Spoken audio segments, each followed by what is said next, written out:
episodio. Hoy estamos nada más Mau y Jonas. Hola. Jorge. Hoy nuestro compañero Ángel no tuvo un pequeño inconveniente, entonces nos estará acompañando en los siguientes capítulos. Pero bueno, hoy nos hará falta. El día de hoy escogimos un tema De contexto social, bastante fuerte, un poquito fuerte. el cual realmente no podemos determinar un origen como tal de este origen, ya que pues, desafortunadamente es algo que se da junto con la civilización y es parte del desarrollo del ser humano. Estos fenómenos sociales se dan, pues, no hay una... Es que no hay una razón per se exacta que te pueda decir es por esto o es por lo otro, Exactamente. pero es un fenómeno que pues básicamente paralizó masas mediáticamente, ¿no? O sea, Sí, los medios se hicieron muy grandes y más por el hecho de que eran como cosas muy fuertes también para la época, porque no era algo que se esperaba ver. sí, exactamente. No es algo que se hubiera visto de manera tan común hasta prácticamente los años 60 hasta los 80 y mediados de los 90 fue el gran auge de esta época. Entonces hoy estaremos hablando realmente sobre los años dorados de los asesinos seriales. Intentaremos no enfocarnos tanto en los casos como tal, ya que pues, sabemos que ya tienen bastante cobertura y pueden encontrar información sobre todos estos monstruos en cualquier lado.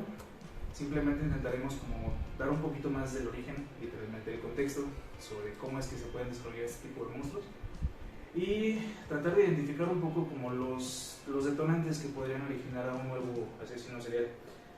Recordemos que esto se origina gracias al crecimiento demográfico, traumas de la infancia, estrés postraumático y también falta de empleo y ocupaciones y un exceso de energía, esto derivado a una vida que todo el tiempo ha estado como enclavada a altas situaciones de adrenalina y estrés. En todo momento estas personas estuvieron viviendo un estrés muy cabrón, lo que finalmente las terminó derivando en los monstruos que terminaron siendo. Entonces, también lo que estaremos tocando mucho es la cuestión sobre cómo es que los conflictos bélicos dan origen a esto y tratar de desmitificar la cuestión de que los asesinos seriales solamente se dan en Estados Unidos, ya que pues recordemos que realmente en Estados Unidos es donde se hacen más conocidos debido a toda la cobertura mediática que tienen, pero la realidad es que en cualquier lugar donde haya civilización realmente se pueden desarrollar estos monstruos, ya que siempre va a haber un pobre cabrón al cual le toque desarrollarse bajo las cuestiones más crueles y nunca falta el pobre niño que tiene un papá o una madre hija de puta que lo trata de la chingada. Y pues bueno, esto es principalmente uno de los factores por los cuales se desarrollan, como lo es la cuestión de que pues al momento de que se inicia un conflicto bélico, lo primero que pasa es que los padres, actualmente también las madres, tienden a dejar el núcleo familiar. Entonces esto origina un abandono por parte del padre o la madre. Y si a esto le sumamos que posiblemente el niño ya es retraído por su propia forma de ser, por su propia personalidad, pues nos va sumando bastantes factores que terminan desencadenando en finalmente todos los actos que ya conocemos que han hecho muchos de ellos. Y sobre todo pues todas las conductas que van teniendo, o sea, en su crecimiento, porque o sea, desde que son niños, desde que son pequeños, ellos ya van mostrando lo que son ciertas señales, características, actitudes, y pues sí, todo eso, que eso pues así, por ejemplo, violencia contra de repente animales, o que tienen como ciertos, o sea, van empezando a desarrollar las parafilias que luego detonan en lo que es su cauce de acción para asesinar. Así es. Sí, digo, también parte de esto es la cuestión de que no tengan quien los aconseje o quien los pueda guiar y corregir en el momento en el que ellos comienzan a mostrar todo este tipo de conductas agresivas, ya que normalmente estos niños son unos marginados de la sociedad, nadie los entiende, nadie los cuida, nadie los procura, y esto también empieza a generar el primer rasgo importante de cualquier asesino serial, que es la deshumanización. Esto pues termina desencadenando en una cantidad tremenda de traumas, parafilias, fijaciones y en general pedos psicológicos.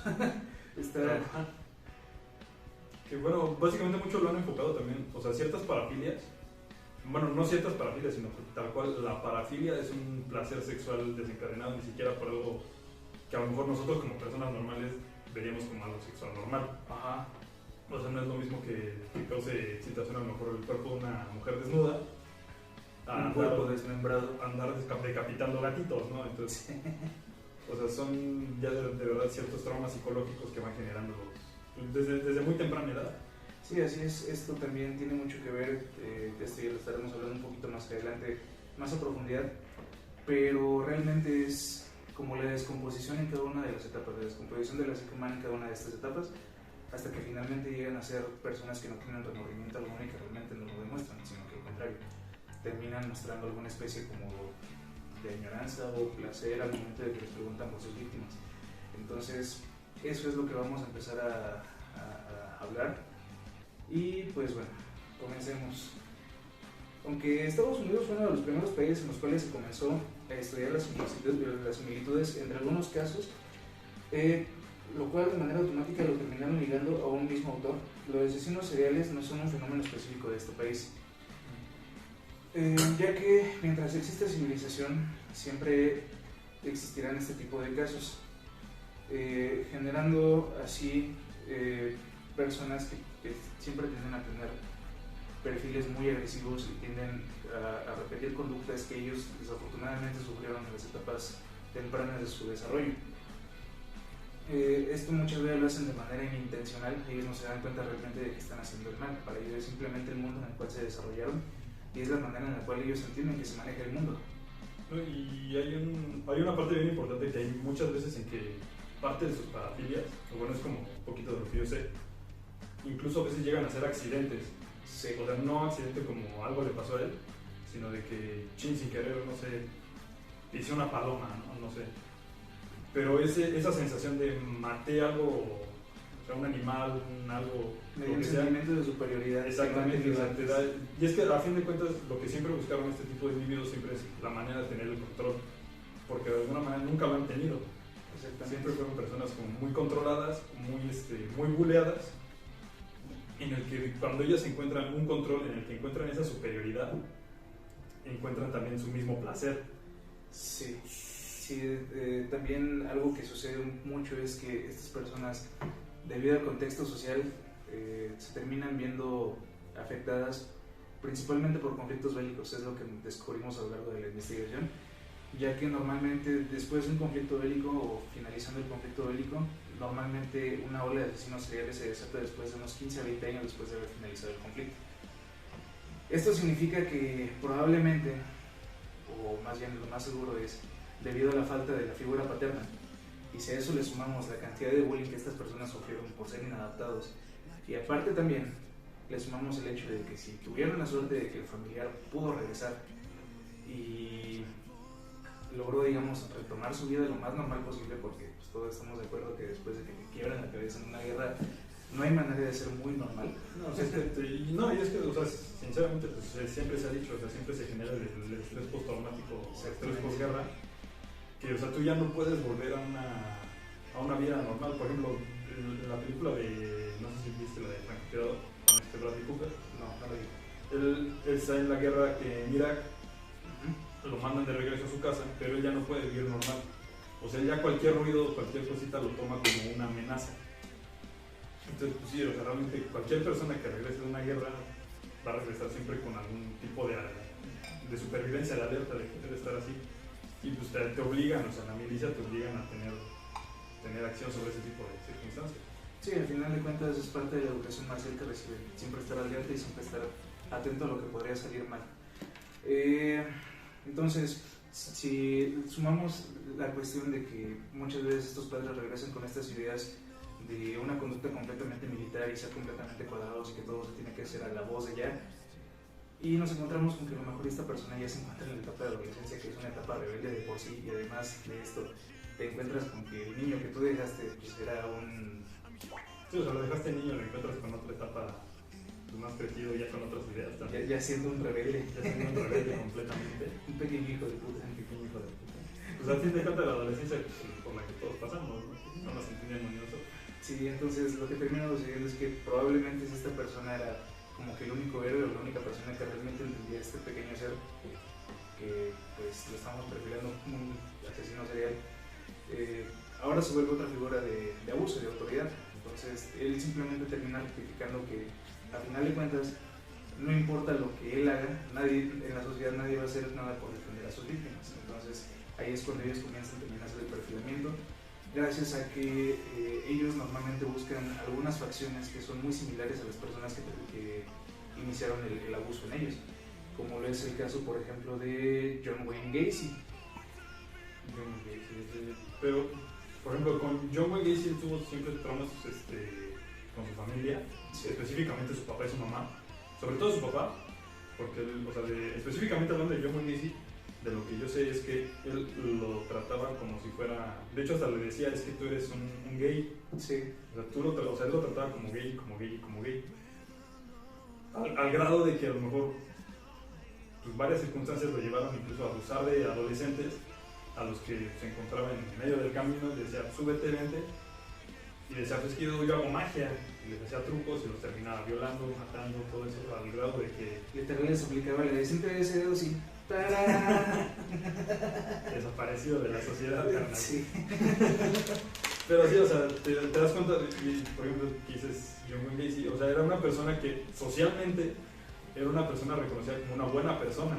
Sí, sí, o sea, él hacía obras caritativas hacia, me parece que la iglesia, hacia la sociedad, y por el otro lado de la moneda, ese güey estaba enterrando los cuerpos abajo de su casa. Entonces, sí, incluso hablando un poquito de esa cuestión de que John Wayne Gacy era visto como una buena persona, pues tenemos también registros, o hay registros de que pues él también tenía nexos cercanos con la política muy alta en Estados Unidos. Sí.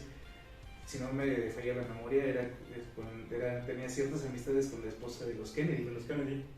Entonces, no, pues él hacía fiestas y tal cual los invitaba, o sea, ellos llegaban allá a la casa de Gacy y ahí estaban en su fiesta. Pero siempre sí, fue algo bien curioso porque siempre era como llegaban a la fiesta de Gacy, decían, oye, como que hay un olor muy raro. Ah, no, es la fuga de gas de aquí, ¿no? Pero sí, acaban de fertilizar el pasto. Acaban de fertilizar el pasto, literal.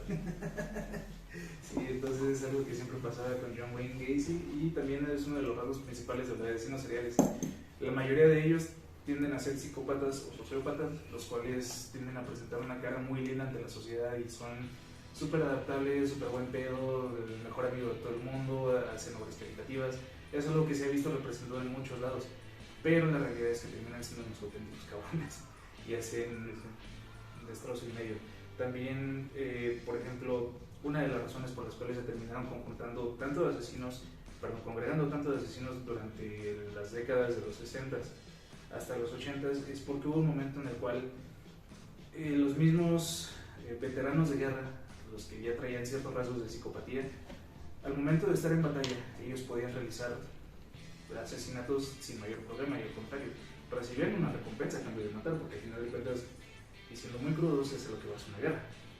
Pues sí, o sea, ellos te lo manejan como tienes que defender a tu nación.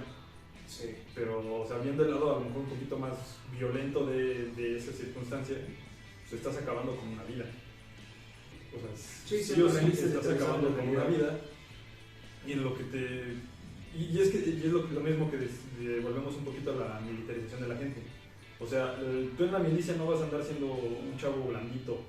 Así, sí, o sea, no, chavo blandito que vean, no te van a meter a combatir, entonces mejor regresas a tu casa. O sea, ahí te entrenan para que seas rudo, para que sepas actuar ante ciertas circunstancias, pero volvemos a eso, o sea, ese mismo trato, esa misma militarización es la que te va deshumanizando. Sí, exactamente. Es más o menos lo mismo que pasaba con los nazis durante la Segunda Guerra Mundial y pues, sus campañas para, digamos, dejar de verles un rostro humano al resto de los oponentes. Tan es así que, por ejemplo, había algunos oponentes a los cuales les ponían caricaturas en los cuales los oponentes eran simios o ponían perros como en algunos otros países. Todo esto era nada más una campaña de deshumanización, era nada más como de esto es inferior a ti, no hay pedo si lo matas porque tú estás defendiendo tu nación. Nada más meterle esa idea y un chingo de metanfetaminas en el caso de los nazis. Mucho ocultismo. Sí, mucho ocultismo. Eso será tema para otro capítulo. Eso será para otro capítulo. Pero bueno, entonces regresando a la cuestión de por qué se congregaron tantos, por un lado tenemos a todas estas personas con rasgos psicóticos que ya regresaban de la Segunda Guerra Mundial en este caso, los cuales después de un estrés postraumático de llevar una vida tan aburrida como la que tiene que ser la de un veterano después de haber estado no sé cuántos años o meses por lo menos peleando en los frentes, regresar y darte cuenta con que no eres un ser humano funcional debido a todos estos traumas y todos estos pedos, y que probablemente los únicos momentos de felicidad que tuviste fue en el campo de batalla porque estabas pues haciendo lo que disfrutabas y lo que tú considerabas que era lo correcto. Regresas a este país en el cual, o a este mundo en el cual la vida no es tan violenta y no es tan acelerado, y te desadaptas completamente. Sí, te vuelves un completo marginado, no entiendes cómo funciona realmente la vida. Entonces, no, y es que, por ejemplo, o sea, poniéndolo en un contexto un poquito más actual, por ejemplo, todos los veteranos de Vietnam, o sea, que se ve que regresan a Estados Unidos, que, o sea, como tal, tú regresas de Vietnam y te lo pintan como ya regresaste a tu casa. Pero ellos, por ese mismo estrés postraumático, ya no pueden estar en su casa, y es por eso que se ve tanto veterano de guerra en las calles siendo vamos a decirle, vagabundo. Pero es porque, pues sí necesita la aventura de alguna manera, pero es porque ya no está acostumbrado, o sea, ya no puedes volver a adaptarte a la vida a la que estás tratando de regresar. O sea, tú ya estás acostumbrado a una violencia día tras día, y en la que literal ya estás luchando por tu vida, que cuando regresas y dices, es que ya estoy seguro, ya no estás cómodo, ya no conoces lo que es la paz. Sí, exactamente. Entonces, si a todo este sentimiento le sumamos, digamos, el aburrimiento que les puede generar la vida diaria, nos encontramos que además de ser una persona psicópata y aburrida, podría llegar a pasar que, pues, literalmente empiece a acechar a otras personas y empiece a planear sus siguientes ataques, como es el caso de los asesinos que se les conoce como organizados, los cuales principalmente lo que hacían era estudiar de pies a cabeza a sus víctimas, tanto en aspectos físicos como en los aspectos en los que se movían, el lugar en el que trabajaba, terminar de conocer a las familias. En algunos casos incluso se hacían amigos de las familias, para aún así tener aún más contacto y saber realmente cuáles eran los puntos y las debilidades por los cuales podían llegar.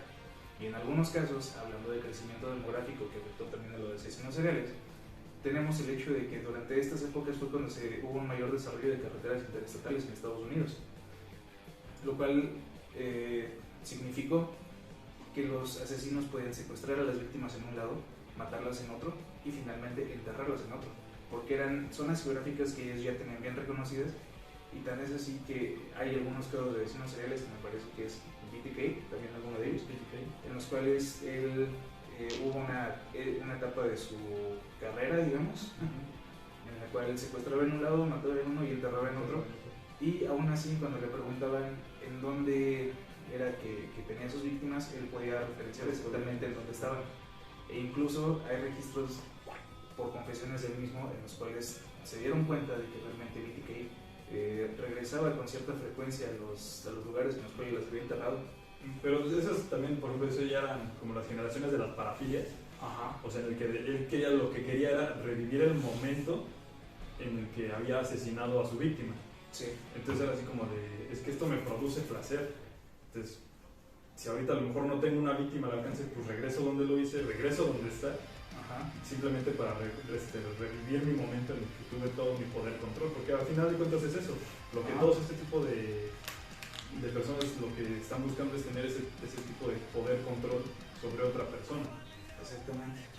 Sí, y bueno, también muchos se preguntan, bueno, ¿cómo es posible que puedan conseguir una excitación sexual a partir de matar a una persona? La explicación es más simple y fisiológica de lo que podemos imaginar, ya que realmente como seres vivos, al momento de tener relaciones sexuales, pues descargamos una gran cantidad de adrenalina. Y casualmente al momento de, bueno, esto dentro de todo el paquete de hormonas que también se producen al momento de tener relaciones sexuales. Y pues casualmente cuando matas a alguien, pues también generas adrenalina por todo el esfuerzo físico que te significa y probablemente el combate que la otra persona te pueda dar. Entonces, como estas personas, recordemos que la mayoría de ellas terminan siendo unos inadaptados sociales en alguna etapa de su vida y después terminan siendo como que las almas más puras en el vecindario. Lo que termina pasando es que a final de cuentas ellos encuentran la manera de sustituir una relación sexual normal, digamos, con un asesinato, y al final de cuentas les provoca el mismo efecto. Y eso es algo que se puede notar, porque al momento de que están haciendo algún interrogatorio, en vez de mostrar señales de repudio, asco o arrepentimiento, es al contrario, más bien es como una añoranza, y en algunos casos llegan a presentar erecciones o eyaculaciones solamente con el hecho de recordar a sus víctimas. Y algo que dijiste ahorita también es bien importante, cuando se empieza todo este auge de asesinos, o sea, te das cuenta también, por ejemplo, en todos los récords de la policía, Estados Unidos específicamente hablando, que llega un punto en el que dicen, es que lo asesinaron aquí, a lo mejor pudo ser este mono. Ajá. O sea, hubo literalmente creo que como 5 o 6 asesinos en la misma zona, sí, en los mismos años activos, que creo que eran el Zodiaco, Ted Bundy, BTK, y no estoy seguro si Jeffrey Dahmer. Creo que sí, también andaba por ahí la vecina del Golden Gate. Y también andaba el del Golden Gate, o sea, pero, o sea, fíjate, también está curioso cómo se focalizó todo. O sea, mucho de todo este auge de asesinos se focalizó mucho hacia California. Sí, y eso también tiene mucho que ver con el hecho de que estaba la cultura hippie, el amor libre, todo lo que da.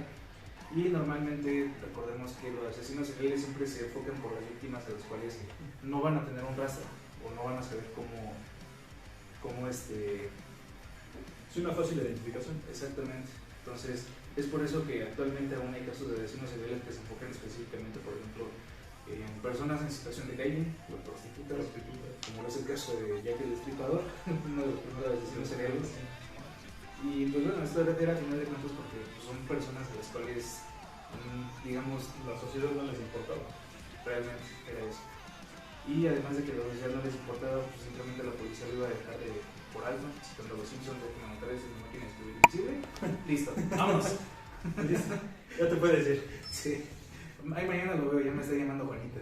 Sí, pero digo, o sea, a mí se me hace, o sea, específicamente se me hace muy curioso el hecho de que cómo se focalizaron tantos en la misma zona, en las mismas épocas, que llegó un punto en el que los policías dijeron, es que esto parece obra de BTK, ¿no? Porque a lo mejor el güey estaba decapitado. O sabes que este es Jeffrey Dahmer, porque está así como, tiene rasgos de violencia sexual en la cara. Sí. Entonces, es como, ¿cómo llegó a, digamos, manifestarse de una manera tan grande el auge de los asesinos en Estados Unidos, específicamente en una zona? Digo, California estaba en un desarrollo muy grande en esas épocas también. Sí. Tan grado que, por ejemplo, también pues, estamos hablando entre 60 y 80, están mucho del auge hippie, que también incluso se da lo de la familia Manson. Sí, el asesinato de Sharon Tate. De Sharon Tate. Pero bueno, ahí fue porque Manson tenía broncas con Hollywood. Eso, Sí. O sea, no queda claro que Manson tenía broncas con Hollywood. Sí, Manson no era un asesino serial, nada más era un cabrón con mucho poder sobre la humanidad. Pero es que es lo que tenía, o sea, y de alguna manera, o sea, Paul Manson no fue como tal asesino. Ajá. Pero tenía un rasgo característico que también tenían estos monos: el poder de convencimiento. Sí, sí, O sea, de alguna manera, si algo tienen todos estos individuos es que tienen una palabra de convencimiento muy grande, al grado que te hacen, o sea, sin conocerlo, te hacen convencerlo de que es una buena persona. Sí. Vámonos a algo cortito, Ted Bundy. Ajá. O sea, el güey tenía verbo, el güey estaba carita, el güey sabía y las convencía por algo. Incluso algo más local, el monstruo de Catepec, que también andaba incluido ahí con pedos de política y era como uno de los líderes de... No, y si te quieres decir México, por ejemplo, también pues, el cañón de la Guerrero, sí, que las enamoraba con poemas. sí. O sea, también las enamoraba con poemas y se las llevaba a su departamento todo hecho, o sea, literal hecho era un chiquero. Ven, te invito a cenar. ¿Qué vamos a cenar? ¿Tu riñón? Como Hannibal, ¿no? Viendo la tapa de los asistentes era de... ¿Taquito? Tantita sana nada más. Sí, no. Chula de película. Suena feo. Sí, entonces, pues, todo eso tiene mucho que ver también con la cuestión, primero, del crecimiento demográfico, que llevaban muchas personas que realmente no tenían familiares o quien se preocupara por ellos en este nuevo espacio. Y también, pues, saber que hay muchos jóvenes con el uso inadecuado de drogas. No, y la facilidad que tenían, y bueno, a la actualidad, que es conseguir las armas. Sí. O sea, en una época más actual, conseguir armas en Estados Unidos, o sea, tú vas a un Walmart y ves al lado de las carnes las pistolas. Sí. Entonces, digamos, específicamente en Estados Unidos es una manera muy fácil de conseguir armas. O sea, nadie te dice que de repente puedas agarrarte un cuchillo de cazador, que a lo mejor aquí en México necesitas un permiso especial, y te pones a degollar gente. Necesito sacar mi permiso, tengo que ir a... Bueno, aquí en México pues vas con el narco, ¿no? O sea, lo más fácil sería ir con el narco, que de alguna manera también pues van un poquito relacionados hacia el asesino en serie por ciertas psicopatías que llegan a tener. Sí, también eso lo vamos a tocar un poquito más a fondo, pero pequeño spoiler, pues el hecho de las olas de los asesinos seriales se representan más o menos cada 15 o 20 años después de finalizado cualquier tipo de conflicto bélico. Puede ser un conflicto interno, como el que hubo en México en el 2010, o puede ser algún conflicto internacional, como es el caso de Vietnam, la Segunda Guerra Mundial, la Primera Guerra Mundial y todo eso, ya que, recordemos, los asesinos seriales no es algo nuevo. El término como tal realmente fue acuñado a principios de los 80, pero existen registros de asesinatos y de casos que tenían rasgos muy similares, con los cuales al día de hoy, ya con el conocimiento y el estudio que se tiene, se podrían catalogar como que eran parte de un mismo asesino serial. En ese momento nada más era de, mira qué coincidente, a todos les falta la mano al techo. Y pues no había manera de identificarlos o ligarlos a un mismo autor, ya que en ese momento no existía la tecnología forense, como por ejemplo para tomar muestras de ADN o identificar rastros de semen. No existía la cuestión del procesamiento de las huellas dactilares. En ese momento era muy común que cualquier detective, podemos ver incluso en videojuegos como el Noir, en los cuales llegaba el detective, manipulaba las cosas, tal vez no al grado del videojuego, en el cual se ponían a resolver un puzzle ahí y sí, no, una pista. Realmente, o sea, no había como una... ¿Qué es criminalística? Ajá. Una criminalística en la que ya te mandan, o sea, ya te manejan... Digo, la criminología y la criminalística es algo muy nuevo también. Sí. En el que ya te mandan un proceso del por qué lo hizo y el cómo lo hizo. Exactamente. Pero antes no había ese proceso, o sea, por ejemplo dices Jack the Ripper. Jack the Ripper estamos hablando de los 1800 y tanto. Sí. Pero él, desde ella se definía un modus operandi. O sea, él ya tenía ciertas características hacia el cuerpo. Ajá. Que dejaba como marca que era él. Sí, además también normalmente la mayoría de sus víctimas cumplían con ciertos rasgos específicos físicamente hablando y siempre tocaban mujeres. Sí. Entonces eso es parte del perfilamiento de la víctima que estamos diciendo. A todos estos abusos que estas personas sufrieron durante su infancia, pues lo que desencadena es la nula capacidad de distinguir entre el bien y el mal. Entonces ellos realmente no se dan cuenta en qué momento están satisfaciendo una necesidad sexual o una necesidad carnal simplemente por el hecho de hacerlo, como para nosotros sería tener una relación sexual consensuada, y pues para ellos el equivalente sería matar o estrangular a alguna persona hasta que ellos logren llegar al clímax.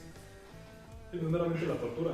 Exactamente. Desde la tortura, o sea, más bien desde incluso en el que tú estás acechando a, bueno, desde que estaban acechando a sus víctimas, o sea, ellos ya empezaban con ese proceso de llegar a su clímax, a su propio clímax. Sí. Que era así como de, ok, esta chavita me habló. Y es que aparte es mucho también eso, de que de repente a lo mejor les hablaban y ellos ya se concientizaban de yo le gusto, o ella me quiere, ella quiere estar conmigo.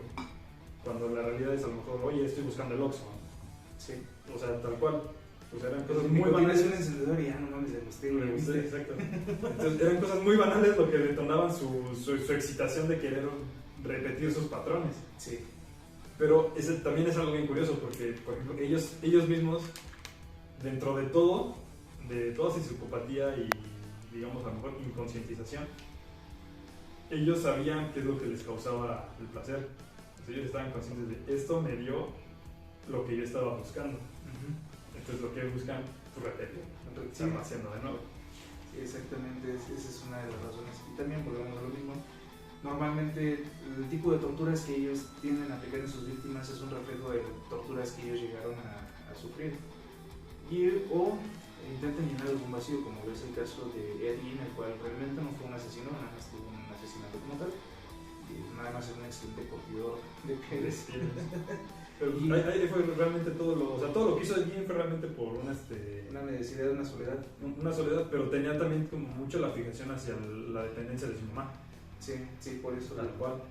Entonces, O sea, tal cual se ve incluso en el hecho de que cuando ellos le preguntan todas las cosas y entran a la casa ahí en...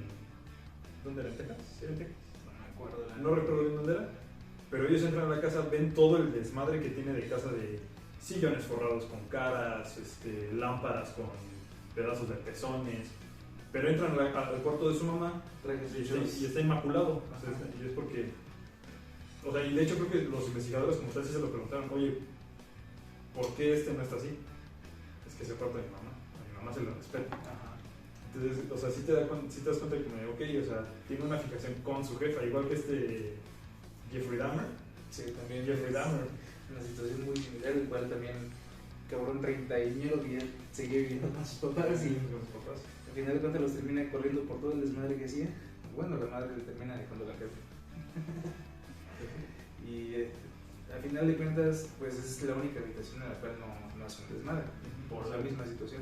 Sí, pero es lo mismo, o sea, ya tienen un contexto psicológico de hay ciertas cosas con las que no me puedo meter, pero es porque esa persona fue la que me causó el daño psicológico. Sí, o sea, sí se ven superiores a sus víctimas, pero no a su victimario.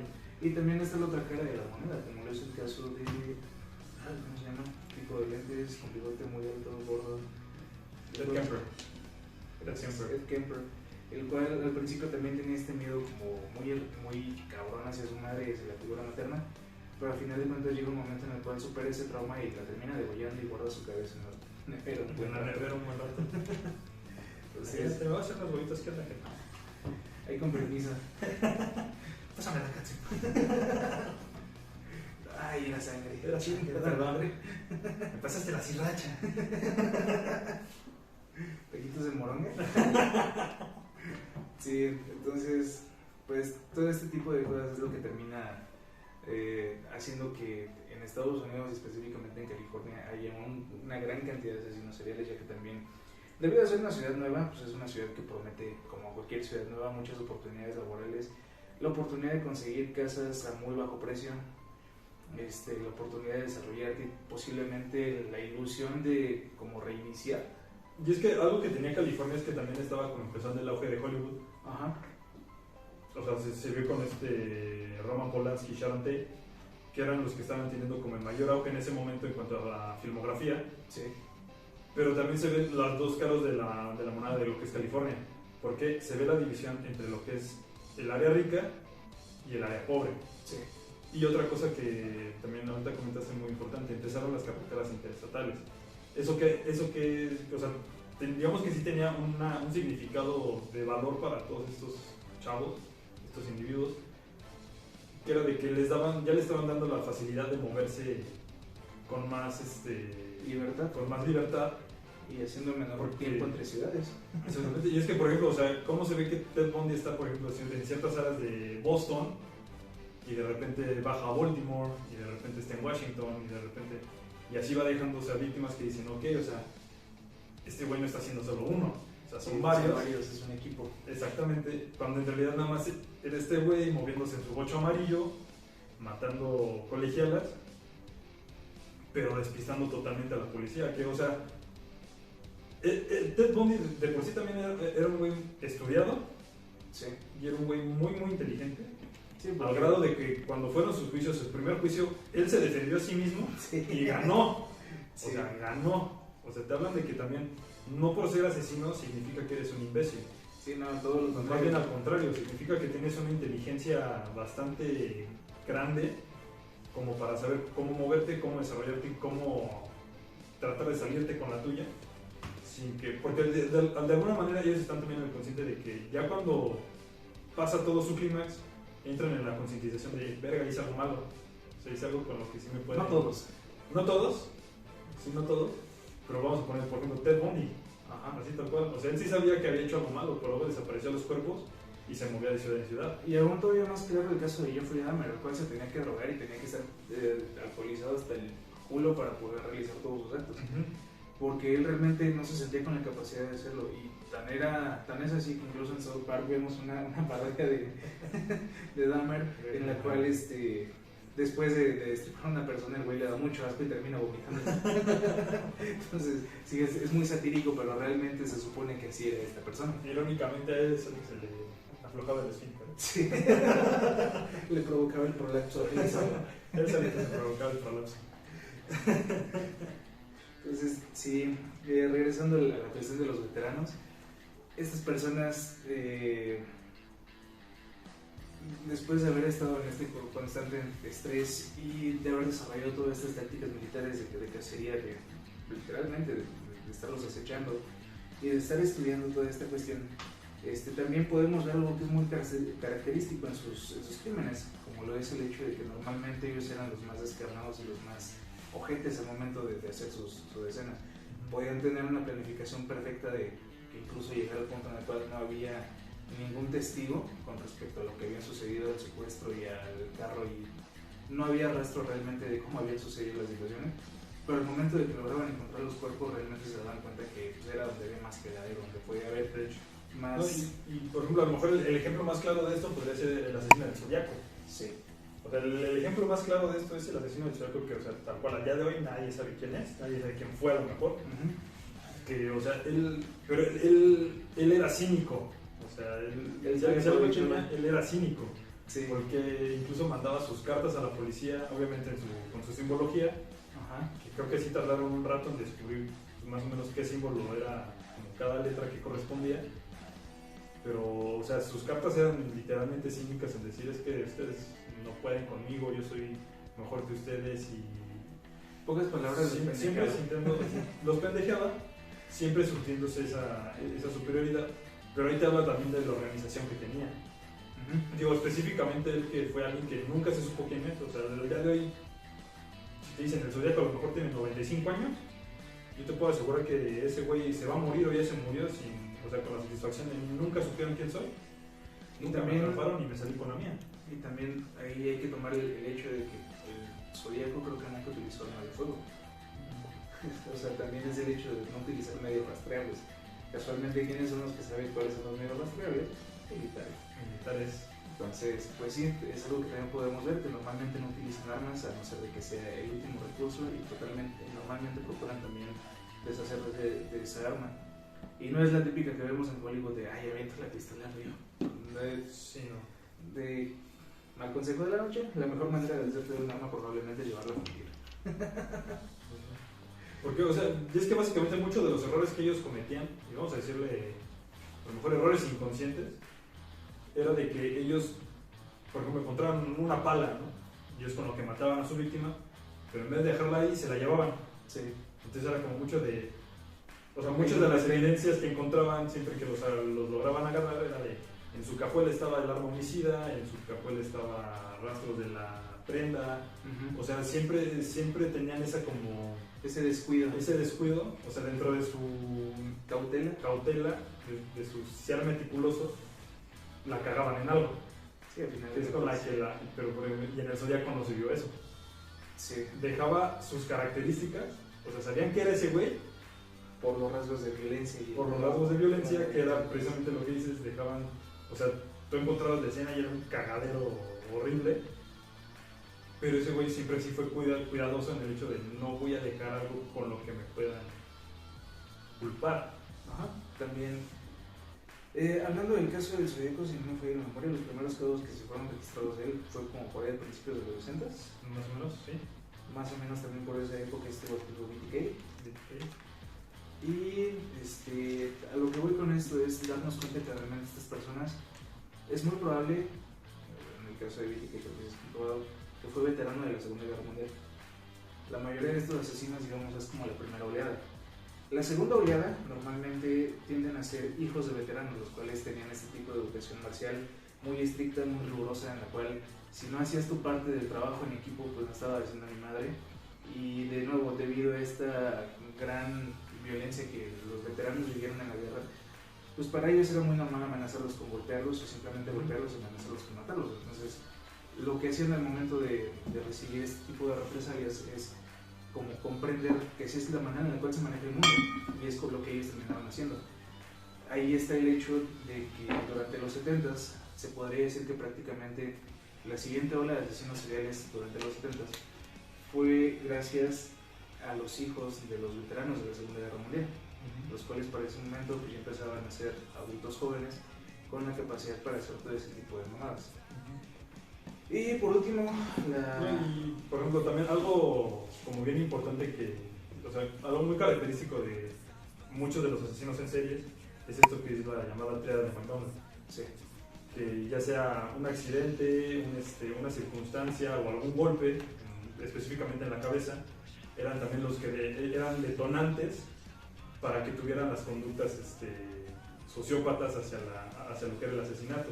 Ajá. A lo mejor como niños lo sufrieron, entonces sumado, digamos, a cualquier circunstancia de estas tres, de esta triada, más el abandono o el abuso o cualquier tipo de violencia que sufrían socialmente, desencadenó en que cuando ya tenían la posibilidad, la capacidad y la sociopatía, que desencadenara en que empezaran a asesinar gente. Sí, también otro de las, bueno, ya creo que es este punto, otra de las maneras en las cuales se podría tratar una asesino en serie, que tal vez por excesivos cuidados de la madre o por traumas de la infancia no se animaban como a la primera víctima y todo, quedaban aún más en fantasías o en simplemente practicarlo con animales, es el hecho de que tal vez en la etapa adulta volvían a sufrir algún tipo de abuso que ellos ya habían tenido en la infancia. Entonces esto los hacía explotar en ira y en vez de como cualquier persona que se enoje y nada más a lo mejor y te mienta la madre y ya y muere. Sí, sea una reacción más normal de ira. Ajá. Lo que terminaban haciendo es simplemente matarlos y se daban cuenta que pues, lo bien que sentía matar a alguien, porque de esa manera ellos psicológicamente, digamos, se aseguraban de que no iban a volver a sufrir ese mismo maltrato. No, por lo menos de la misma persona. Exactamente, y es que también, ahorita dijiste algo muy importante, es donde ellos tenían como marcada una línea. O sea, antes de cometer su primer asesinato es, yo sufrí hasta aquí. Uh-huh. Y de aquí en adelante tuve la oportunidad de hacerlo, pero no lo hice. Ajá. Pero pues algo me desencadenó y crucé mi línea, dije, no mames, ese está muy chido, me está causando placer a cualquier nivel, o sea, llámese sexual, llámese psicológico, lo tengo que repetir. Que por ejemplo, algo se dio como muy curioso, por ejemplo, en John Wayne Gacy, rompe su línea, pero se queda un tiempo, digamos, inactivo. Sí. Hasta que vuelve a sentir este sentimiento de poder control, que él ya lo empezó a relacionar, obviamente ya siendo un poco mayor, un poco adulto, diciendo, esto es lo que me está causando, me está detonando el placer a nivel de wow. Ajá. Entonces, también no siempre, digamos, era como algo muy constante, sino que también había detonantes. Sí. Para el ejemplo de, te digo, John Wayne Gacy, que sí estuvo bastante tiempo inactivo, al grado de que, o sea, él llegó a ser gerente, creo que era un gerente de Fried Chicken. Sí, de hecho, de varios, casualmente. De varios. O sea, él lo que estaba buscando es como también ser un hombre, digamos, exitoso. Sí. Al grado de éxito público, éxito reconocido bien. Sí, casualmente también, hablando de esta cuestión de que él fue gerente de un KFC, casualmente su última cena fue lo que pidió. ¿Un KFC? Sí. Fue lo ¿Qué que quieres? Un pollito frito. Para recordar cuando estaba libre. Y ya ver que pidió una romación. No, creo que ese fue Richard Ramírez, güey. ¿Eso fue Richard Ramírez? Sí, el de la romación fue Richard Ramírez, tiene razón. Sí, ahorita lo vamos a tocar porque él pertenece como a la última, digamos, generación de los grandes asesinos seriales de la época de oro. El caso de Richard Ramírez está bien cagado porque él, a pesar de estar en una familia que era disfuncional, digamos, fue un niño al cual no le faltó gran cosa. Fue alguien que en su familia, o sea, dentro de su núcleo familiar, la verdad es que no sufrió ningún tipo de abuso. No. O sea, él más bien como que sufrió otro tipo de traumas. Pero volvemos a esto de la triada de McDonald's. Sí. De verdad, lo que no sufriste con tu familia, pero tuviste este accidente, tuviste este tipo de abuso por otra parte, que fue lo que te desencadenó a andar ahí acosando gente. Sí. Tal cual, o sea, tal cual no se ganó el título de acosador nocturno nada más porque sí. Sí, no.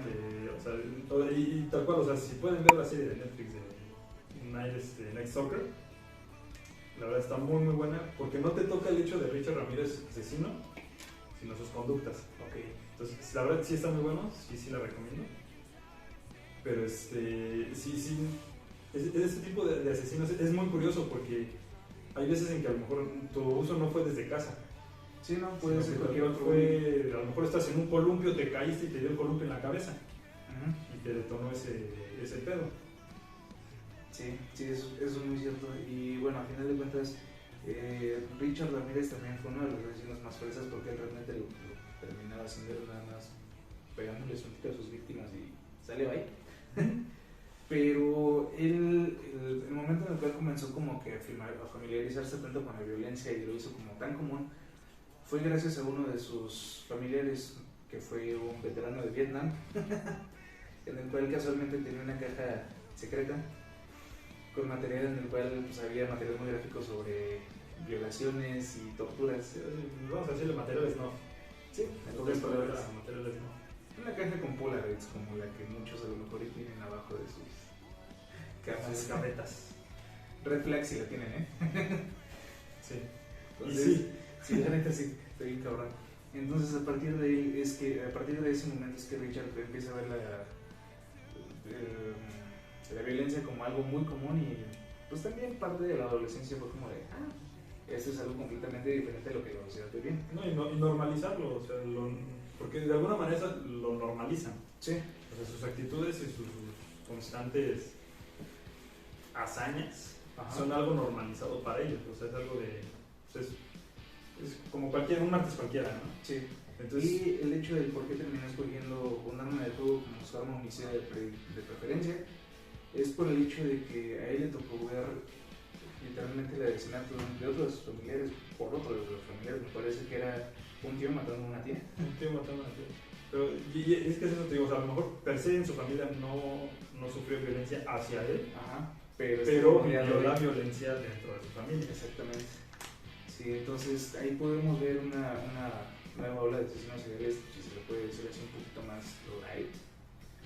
Tan es así que cuando finalmente se descubre el rostro del acosador nocturno, a él lo agarran en un barrio mexicano. Es que como tal, él era de ascendencia latina. Ajá, exactamente.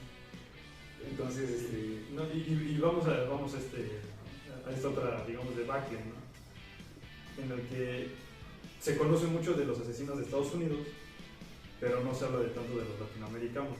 Sí. Hablamos desde México hasta Argentina, o sea, porque por ejemplo estuvo este güey Garavito, el Petiso Orejudo, está este caso de o sea, en mexicanos estuvo tengo entendido el de la Guerrero, la Mataviejitas. De hecho hay un caso documentado, incluso todavía más antiguo, Goyo el Estrangulador. Y te digo, hay un caso específico incluso de la Ciudad de México que se llama la obresa de la Roma. Ajá, que casualmente era la mujer, pues era una partera. Entonces, pero también, o sea, en México no se hace tanto ese ruido mediático que se hace en Estados Unidos, en el que, o sea, te dije hace rato, o sea, en Estados Unidos como que los rockstarizan mucho.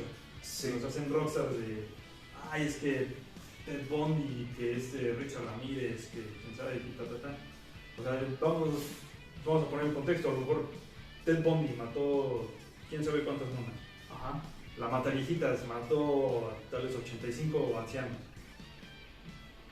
Pero se vive muy diferente el contexto social de que te rockstarizan en Estados Unidos y aquí si te ven en la calle te apedrean. ¿Estamos de acuerdo? O sea, aquí se vive un contexto social muy diferente en el que no te idolatran como de la manera en que te lo hacen allá en Estados Unidos por la mediatización. Sí, también hablando de eso, también parte mucho del contexto social en el cual se desenvuelven ambos hechos, ya que recordemos que México pues, es un país en el cual vivimos la violencia día a día. Exactamente. Entonces, de cierta manera, digamos, la misma sociedad está como fastidiada de tantas olas de violencia. Por lo mismo es como de, no, otra vez un hijo de puta de estos. Exacto. Ya, chingalo. Sí, pero es que se vive a lo mejor en toda Latinoamérica. Sí. O sea, no se habla tanto pero se sabe que hay. O sea, porque también, o sea, no puedes focalizar así como de, es que nada más en Estados Unidos son donde los están maltratando, donde están teniendo los accidentes. Sí. O sea, un accidente lo puedes tener en México, lo puedes tener en Rusia, lo puedes tener en Canadá, sí. Y te puede desatar ese mismo conflicto mental, ¿no? Sí.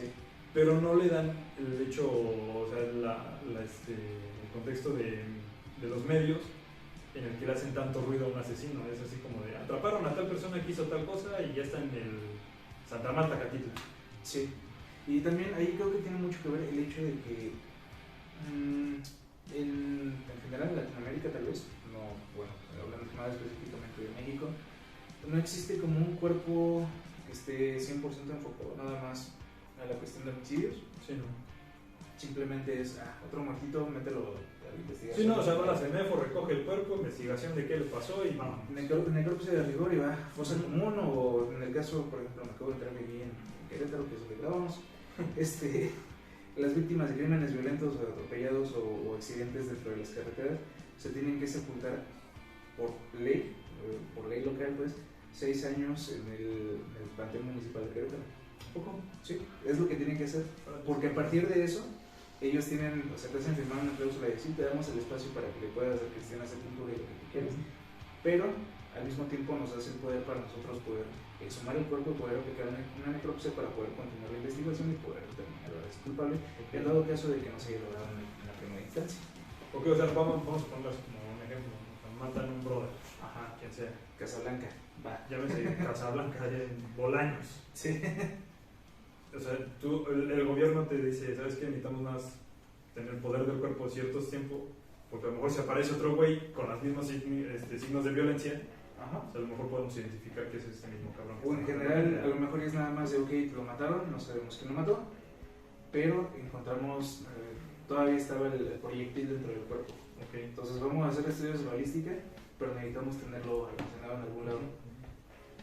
Si de repente resulta que sale alguien más y podemos sacar más información del cuerpo, lo vamos a exhumar para poder aplicar otra necropsia. Pues sí, o sea, que de repente, bueno, sabes que tu persona tenía un calibre 50 incrustado en el pecho, pero no es una bala muy común, ¿no? Sí. Ok, ya. Sí, de eso se trata y es lo que hacen, nada más como para poder reafirmar lo que, digamos, tener un rastreo más específico de las pistas. Eso también habla un poquito más como de que ya se están preocupando más por tener un mejor control sobre este tipo de crímenes. Sí, pero por ejemplo, eso lo hizo Estados Unidos desde antes. O sea, sí, mucho antes. Y fue por eso que a lo mejor también que se creó todo lo que era el FBI. Sí. O sea, si tú te vas al FBI, o sea, ellos tienen su departamento específico de asesinatos o de homicidios. Sí. O sea, ¿qué fue? Homicidio, ok, fue por esto y esto y esto. Fue asesinato porque tiene estos rasgos, tiene estas características, están siendo... O sea, aquí hay señales de que murió de una forma que también esta otra persona. Entonces ya lo focalizan. Y aquí en México es así, tu CEMEFO, tu investigación de rigor y vamos. Sí. Sí, o sea, a final de cuentas en México, cuando se habla de un posible asesino serial, es porque realmente ese título, digamos, lo termina dando el periodismo. O sea, no hay un dictamen oficial que diga asesino serial y tal. Eso realmente se termina dictaminando ya cuando se logra apresar a la persona y se logra comprobar cierta cantidad de crímenes con los mismos rasgos. Y eso puede ser algo que sucedió en Estados Unidos también desde el 35 y la posguerra de la Segunda Guerra Mundial, que fueron cuando se empezó a ver un poquito más todo este pedo. La cuestión es que antiguamente no existía toda la tecnología forense como para poder realizar un rastreo de ADN o de rastros de semen o rastros de cabello y cualquier otro. Eso empezó tal cual, o sea, mediados de los 70, principios de los 80, que es de hecho cuando se acuña el término asesino serial, pero es porque estaban tomando tienes estas características del cuerpo, puede ser una sola persona la que esté cometiendo los asesinatos, y es cuando incluso se divide la clasificación de asesinato, homicidio. Exactamente. Ahí también es cuando ya se empieza a estudiar un poquito más a fondo desde un punto de vista más psiquiátrico, y incluso se puede llegar a determinar que existen distintos tipos de asesinos seriales, como son los de poder control, o los caóticos, o los asesinos caos, los cuales no les importa cómo lo hagan, el chiste es nada más matar. Consiguen el placer y les vale madre como que del cuerpo. Sí, no, y de alguna manera pues son los más peligrosos físicamente hablando. Sí, porque les vale madre de todo. Porque, o sea, y ni siquiera tienen un control de cómo están haciendo las cosas. O sea, ellos hacen su cagadero y vámonos. Sí.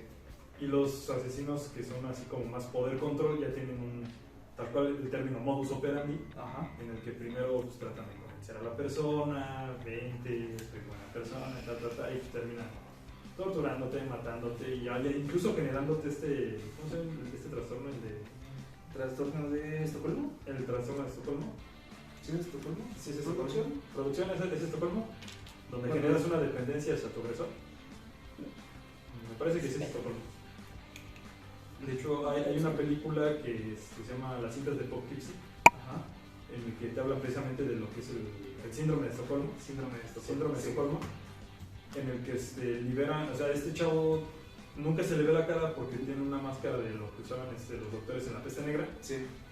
Pero secuestraba personas y las usaba como muebles, específicamente mujeres. Okay. Hasta que de repente llega una tropa de... Qué cagado, una mujer utilizarla como... Y lo usa como mueble, o sea, literal, haz de cuenta de esta mesa, pero le ponen encima una tabla, un mantel para que no se viera el cuerpo, y obviamente pues las tenía amordazadas, inmovilizadas, y pues la inanición, el cansancio físico, el maltrato, pues obviamente te lleva a que ni siquiera puedas gritar, ¿no? Sí. Entonces digo, en esta película donde descubren este mono es por una tropa de niñas exploradoras que van a vender galletas, güey. Okay. Este chavo por su alucín de querer tener más personas cautivas, las invita a pasar. Ajá. Pero una de las chavitas se llega a escapar, avisa a las autoridades. Okay. Y llegan a Poughkeepsie, que es una ciudad que está entre Washington y Baltimore. Okay. Y entre Maryland, mejor dicho, que llegan y encuentran a estas personas como muebles tal cual, las liberan y una de ellas dice, es que yo quiero regresar con él, yo lo amo. Wow. Dice, oye, pero te estaba haciendo esto y te tenía como un mueble, no te daba de comer, te golpeaba, Sí, pero es que yo sé que él me ama, él lo hace por amor. Entonces llegó este punto en el que esta persona pasaron 2 semanas en psiquiatría, no tuvo ningún avance y mejor se suicidó. Okay. O sea, a ese grado, mejor se suicidó porque decía que no puede vivir sin esa persona. Wow. Entonces, digo, o sea, pero esa división, esa organización que ya tiene un asesino caos y un asesino bien organizado de poder control. Sí. Sí, eso también volvemos a lo mismo, aparte del por qué se dividen así. Es porque en algún momento de sus vidas los asesinos de poder control terminaron recibiendo alguna especie de instrucción militar o marcial. Porque también, casualmente, la mayoría de las personas que tienden a tener este tipo de rasgos sociópatas y psicópatas se sienten muy bien o les cae muy bien el régimen tan estricto de las Fuerzas Armadas, en el cual se tienen que levantar una hora, que tienen que hacer siempre el mismo tipo de actividades y finalmente llega un momento en el cual hay alguna regla que ellos no pueden cumplir por su misma forma de ser. Narcisista. Exactamente, por su forma narcisista, digamos, ya no se permiten sobagarse más y simplemente desertan del ejército y terminan volviéndose monstruos. Sí.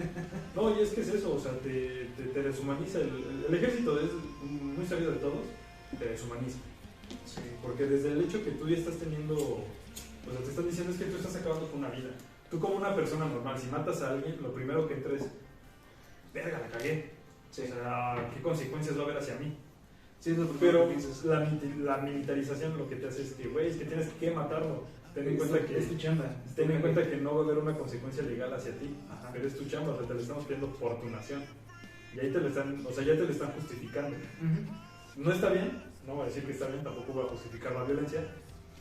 Pero es de todas las guerras, o sea, se ha visto en absolutamente todas las guerras. Y también como humanidad es algo que al final de cuentas, por parte de la situación social, en ese caso no tienes más que o la ley de Herodes, ¿no? O pinches o te jodes. Entonces, o te acoplas o mamaste. Ajá. Entonces, por lo mismo es, ok, tienes que hacer esto por tu propio honor y el honor de tu familia. No, y se ha visto desde el pasado, o sea, por ejemplo, vámonos a lo mejor a Japón. Ajá. O sea, si tú rompías con una tradición, era deshonor para ti y para tu familia. Sí. Y para tu vaca. Y para tu vaca. Para tu vaca. Pero, o sea, ahí te está hablando del hecho de que hay mucho contexto social alrededor también de la militarización. Sí. Porque, por ejemplo, en Japón sí te lo manejaban como lo haces por honor. Sí. En Estados Unidos lo haces por tu nación. Y por orgullo. A lo mejor México lo haces porque queremos libertad. Sí, no, y también, también es mucho el pedo del patriotismo. O sea, es algo que todo el mundo te maneja. Sí, ¿no? Y dentro del patriotismo va muy intrínseco también la cuestión del honor. Entonces, pues sí, o sea, el hecho milicia te lo maneja como patriotismo y honor. Sí, en cualquier lado, o sea aquí, sea en Estados Unidos, sea en China, sea en Rusia, sea donde sea, ahí te lo van a manejar como estás defendiendo a tu país por honor. Sí, exactamente.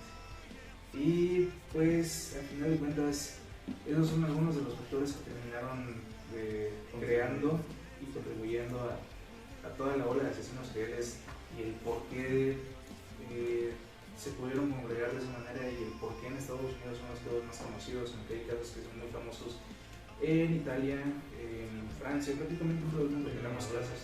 Sí, Canadá también hay muy buenas, bueno, no buenos. No que sean buenos, pero muy buenos para investigar. Sí, muy buenos casos que dejan muchas cosas, muchos estudios y muchos avances en cuanto a ciencias forenses y psiquiatría también. Desafortunadamente este tipo de tragedias es de donde más se avanza en la ciencia y en el conocimiento humano. Sí, ahora sí que dentro de lo malo, lo bueno, te ayuda un poquito a entender y a empezar lo que es el perfilamiento de esta parte humana. Exactamente. Y pues bueno, por último hay que recordar que en México apenas hace unos 12 años tuvimos un conflicto interno muy grande, la guerra contra el narco, en el cual desafortunadamente muchas familias sufrieron bajas y incluso en muchos casos terminaron matando a sus familiares enfrente de ellos. Y casualmente lo que estamos viendo en México es una ola de asesinatos bien cabrona en estos días. Tenemos el caso relativamente fresco que sucedió hace unos días de la chica que terminó matando a su tío con discapacidad y a su madre para alimentar a uno de sus perritos. Sí, sí. Y pues bueno, todo ese tipo de casos también se desemboca a partir de este tipo de enfrentamientos bélicos que pasaron hace unos años. Entonces no estamos diciendo que la siguiente gran ola de asesinos seriales va a ser en México, pero no es nada raro que veamos este tipo de violencia después de lo que ha pasado en este país. Y desafortunadamente aún no termina, entonces creo que tendremos temas para hablar. Y que aguantar vara, ¿no? O sea, Sí. la situación, en este aspecto la situación está bastante buena. Y pues aguantar vara, digo, no normalizarlo tampoco, que no Sí, creo no. que sea tampoco tan bueno. No es la manera de Pero lograr sí paz. tener en cuenta que son cosas que pasan, o sea, que son, actualmente pues México pues, es en ciertos puntos de la República pues, es el día a día de la gente, o sea, no es extraño que de repente vean una bolsa con un cuerpo, un colgado o Sí. un cuerpo por ahí botado. Sí, también es así que por ejemplo lo podemos ver en la película del infierno, en la cual hay unos pobres cabrones tirados al lado de un camioneta a toda velocidad. Y la gente en vez de correr nada más están ahí, esperando. No, ¿y ahora quién fue? Sí. Pues ni modo. Sí, Se normaliza mucho eso. es una película en la cual se puede ver un poco de cómo se manejó la violencia en los años. Si no la han visto es muy buena y es bastante fiel a lo que sucedió en algunos poblados de este país. Y sí. Y pues bueno, creo que con esto podemos dejar Con este eso capítulo. podemos terminar. Y pues nada, no maten. No lo hagan, No maten, es malo. es malo para la salud. Es malo para la salud. Y para los gatitos. Sí. Cuídense mucho, que tengan una excelente noche. Gracias por vernos y nos vemos en la siguiente edición del Contexto. Bye.